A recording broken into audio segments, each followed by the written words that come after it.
Assalamualaikum warahmatullahi wabarakatuh. Perkenalkan, nama saya Rifaini Salsabila dengan NPM 20212121030. Pada kesempatan kali ini, saya akan menyampaikan hasil analisis novel Dirnatan karya Eriska Febriani dan film Dirnatan karya Indra Gunawan melalui teori ekranisasi. Sebelum itu, saya akan menjelaskan mengenai identitas novel Dirnatan.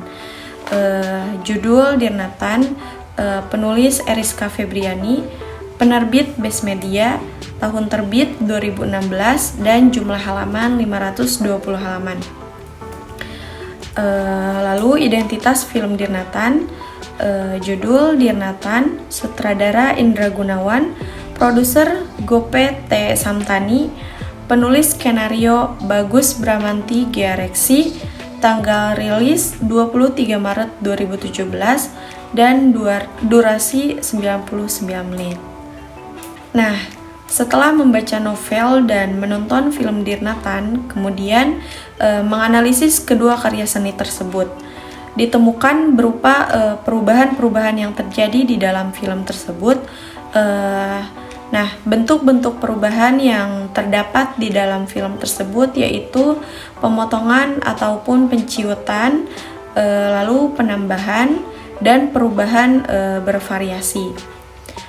Nah, ketiga jenis bentuk perubahan ini dilakukan dalam unsur intrinsik novel, yaitu alur, penokohan, dan latar cerita. Yang pertama, pemotongan dalam film dari novel Dirnatan. Nah, dalam upaya menerjemahkan kata-kata menjadi bahasa film Dirnatan melakukan 3 jenis pemotongan. Nah, pemotongan tersebut dilakukan terhadap unsur intrinsik novel, yaitu alur, latar, dan penokohan. Nah, pemotongan yang dilakukan pada alur terdapat dalam 7 adegan film. Pemotongan alur yang dilakukan tidak mengubah substansi cerita yang dibangun, baik dalam novel maupun dalam film. Misalnya pada pemotongan saat tidak masuknya guru matematika di kelas 12. Nah, adegan tersebut di dalam film dihilangkan.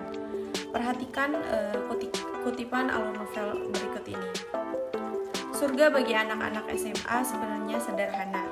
Sehabis panas-panasan upacara, lalu disambut pelajaran matematika yang luar biasa membosankan karena gurunya yang killer sekaligus jadul. Namun tiba-tiba diberitahu tidak masuk kelas karena alasan mendadak. Pada halaman 8. Nah, kutipan di atas merupakan cerita ketika selesai upacara siswa-siswi kelas 12 diberitahukan bahwa guru matematika mereka tidak masuk karena alasan yang mendadak. Ketika mengetahui berita tersebut, murid-murid kelas 12 langsung mengatur posisi masing-masing. Seperti barisan murid wanita berkumpul di meja tengah untuk bergosip dan barisan murid laki-laki berkumpul di meja belakang untuk bermain ponsel. Namun, pada bagian ini tidak dimunculkan di dalam film. Dalam pemotongan alur tersebut, jika bagian alur ini dihilangkan, tidak mengganggu alur utama cerita. Hal yang sama juga terjadi pada alur lain, yaitu ketika Nathan berkelahi pada halaman 32. Nathan memberikan kue brownies ke Salma pada halaman 41. Ayah Nathan menelpon Nathan untuk mengetahui kebenaran hukuman yang diberikan sekolah pada halaman 171. Sally mendatangi makam Daniel pada halaman 206. Sally memberikan kejutan ulang tahun ke Nathan pada halaman 231. Dan Sally mendatangi makam Daniel pada halaman 206. Nah, aspek selanjutnya adalah pemotongan pada tokoh atau penokohan. Dalam film Dirnatan, tokoh-tokoh yang dihilangkan merupakan tokoh-tokoh yang pembantu. Peran tersebut membuat tokoh-tokoh yang tidak ada di dalam film tidak memberikan pengaruh yang signifikan pada alur cerita utama. Sebagai contoh, pada tokoh Orlin yang dikisahkan di dalam novel menjadi teman berbincang Salma saat ia terlambat, pada halaman 9, tokoh lain yang dihilangkan adalah tokoh Meisya yang di dalam film tidak dimunculkan karena adegan Meisya hanya terjadi saat ia menegur Salma yang sedang melamun pada halaman 15. Selain itu, tokoh lain yang diciutkan adalah Jaya. Tokoh ini memang tidak memberikan peran penting pada alur cerita utama, karena tokoh Jaya hanya muncul saat Jaya iseng menggoda Salma dengan mengambil sepatunya pada halaman 22. Proses penciutan sejenis juga terjadi pada tokoh-tokoh lain, yaitu pada tokoh Robi dalam halaman 122 yang muncul saat menenangkan Nathan. Selain itu, tokoh Aditya, Budi, dan Gary yang dalam novel diceritakan sebagai tukang rusuh di kelas. Selain itu, tokoh Aditya, Budi, dan Gary yang dalam novel diceritakan sebagai tukang rusuh di kelas, dalam film hal ini dihilangkan pada halaman 21. Penciutan selanjutnya terjadi pada bagian latar. Pada bagian ini, latar cerita mengalami 5 kali penciutan. Kelima penciutan ini tidak mengganggu alur utama novel, sehingga film masih mudah dipahami oleh para penikmatnya.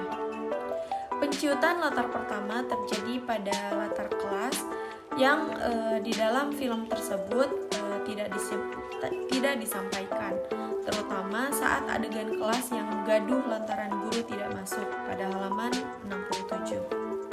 Latar lain yang diciutkan di dalam film adalah latar warung pecel lele saat Nathan mengajak Salma makan di tempat tersebut pada halaman 148.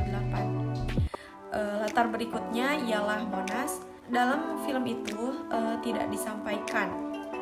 Namun di dalam novel, latar tersebut dijadikan sebagai tempat Nathan mengajak jalan-jalan Salma pada halaman 241. Selanjutnya, latar restoran. Nah, latar ini di dalam novel diceritakan sebagai tempat Sally mengajak Salma untuk berbincang empat mata. Di dalam film ini tidak diceritakan dalam halaman 468. Nah, latar terakhir yang diciutkan adalah latar pemakaman.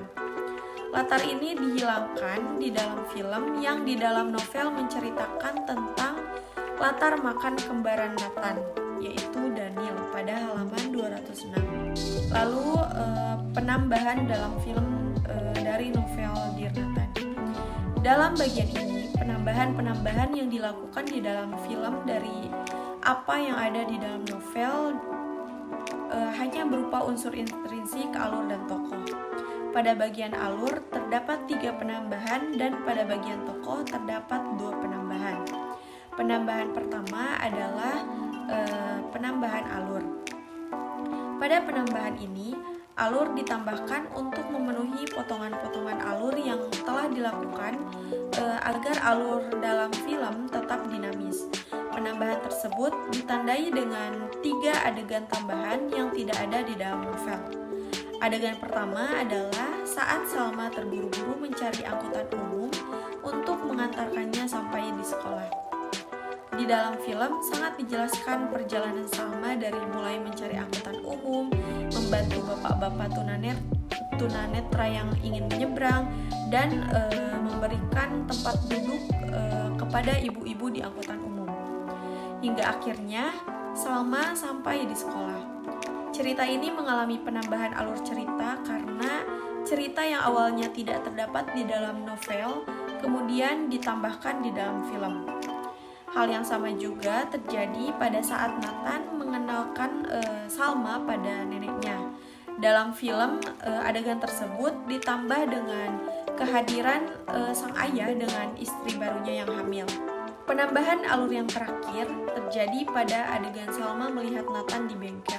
Di dalam film, adegan ini ditambah dengan adegan Salma bersama Aldo dalam perjalanan pulang dan menjelek-jelekan Nathan.